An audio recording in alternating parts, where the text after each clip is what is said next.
everybody. Simpson, and my guest today is a multi-talented instrumentalist. His 3 previous albums have all gone gold, which is no easy feat for a jazz artist these days. He's now aiming to top all previous efforts with his 4th album entitled Just an Illusion.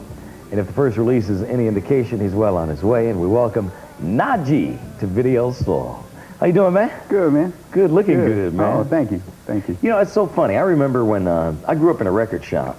Oh, okay. A few years ago in Detroit. But I remember when we first opened the store, the only albums that sold were jazz albums. I mean, it's like all the popular artists, they would put out greatest hits albums, it seemed. You know, they'd wait till they had 2 or 3 hits, then they put together an album. But the jazz artists were always hot. Just the jazz albums. But that's changed now. You know, and I mean, jazz albums still sell. Yeah, they do. Well, you know, it's good to see that the market is improving a lot. You know, I think over the last few years we've seen an appreciation or a development of people coming back to listening to instrumental music. You know, when I was younger, I used to hear the older jazz guys say, you know, jazz is going to come back, it's going to come back. So maybe it's come back in this form, I don't know. Yeah. Perhaps. But you say listening to instrumental music, yet I just heard a vocal on yours. Right. I mean, and I hear more vocal stuff on jazz artists' albums now. Why? Well, I think part of the reason is that we try to get as much exposure, radio exposure, as we can. And a lot of times the way that the market is geared now, you know, it's easier for instrumentalists to get radio play, if they have vocals involved. You know, so it's almost like a way of just, in order to get the recognition, we need to have somebody who can sing a vocal tune very well. And then also association helps, you know. Also, it's been a tradition, you know. I mean, people have done it in the past. Grover Washington, you know, we saw with Patti LaBelle and Bill, his name won't come to me, the singer who sang Just the Two of Us, you know. Bill Withers? Bill Withers, yes. Right. Please forgive me, Bill. But, you know, so it's been a tradition over the last maybe 15 years or so. Yeah, but, you know, when you put vocals on a jazz record, does the purist then say, you sold out? I mean, when you come out with an album, like you say, you're trying to get more airplay and everything, so when you release an album like that, I mean, do you, like, sit behind the record counters going, no, don't sell it to Wynton Marsalis. You know, he's going to throw paint on my horn. Well, I mean, I personally have been criticized by critics for that, you know, and I think, you know, I don't think my whole career will be built around doing those kind of albums all the time.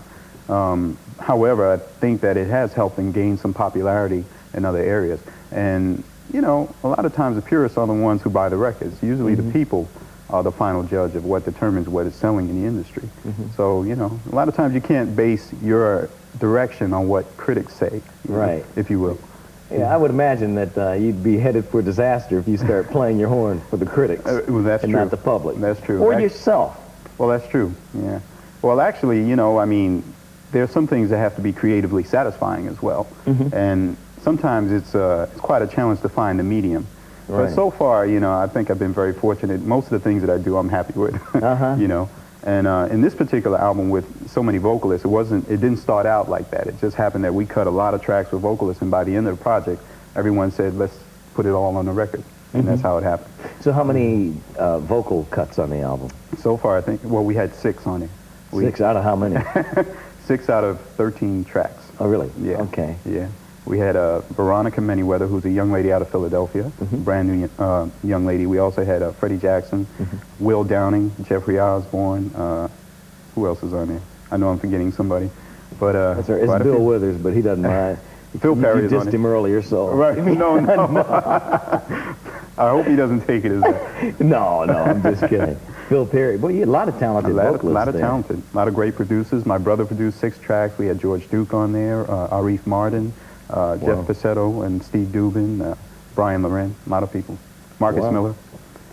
Boy, just kind of, that's just the way it went. What is town? We need to just know that. Marcus Miller at the end. It's like, I mean, Marcus has been this bad for so many years. Oh, yeah. For so many different artists. Yeah, well, we're from the same neighborhood, so there was kind of a bit of a chemistry there, you know, that you can relate to being from the same area, you know. Yeah. Growing up in New York.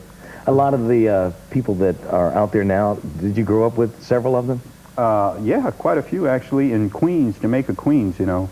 It's, that place, for some reason, at one time... It's a melting pot for music, isn't it? Yeah, it was. You know, we had a lot of great people that lived out there. John Coltrane at one time, Miles Davis, Count Basie. The Fat Boys. The Fat Boys are from there. Run DMC, you know. Yeah, LL Cool J. Right. Yeah. So we had a lot of, you know, talent that comes from that area. Tom Brown, Bernard Wright, you know. The That's list goes on and incredible. on, yeah. But you know, I threw that in at that moment. I mean, in a way, trying to be funny, but also to make a statement. I mean, to go from John Coltrane to the Fat Boys. Right. I mean, it was like, it's just everything is covered in Queens. That's true. And it's got to be kind of like walking down Bourbon Street. You know, you hear different music. You walk 20 feet and you hear a different sound from a different club. Well, it's got to be like that in Queens. At times it was. I remember when I was young, you know, there used to be little places we could go and play as developing instrumentalists, you know.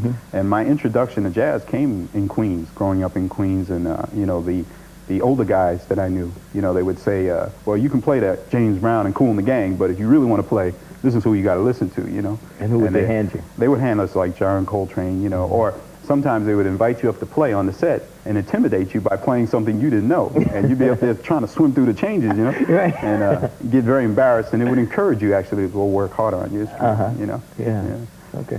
Well, let's take a look at your latest video.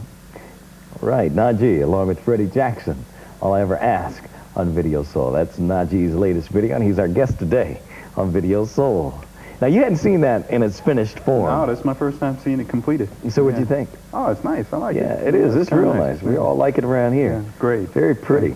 Thank you. Especially the rose floating in the water and stuff. I didn't see all that. I didn't even see where they when they cut all those parts. I just came into the studio one day and just did my part and left. Oh, really? So you weren't on all the... Oh, no. I mean, that beautiful waterfall and all that? No, you know, actually, Freddie and I were on tour at the time together with Melissa Morgan. So, you know, we came in and did our part and then had to go back out. So, wow. Yeah, just that quick. Okay.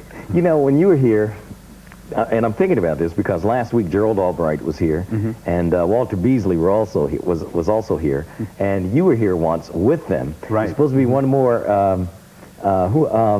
George Howard was supposed to be here with Grover Washington Jr. He was going to do this one show with all the great horn players, right?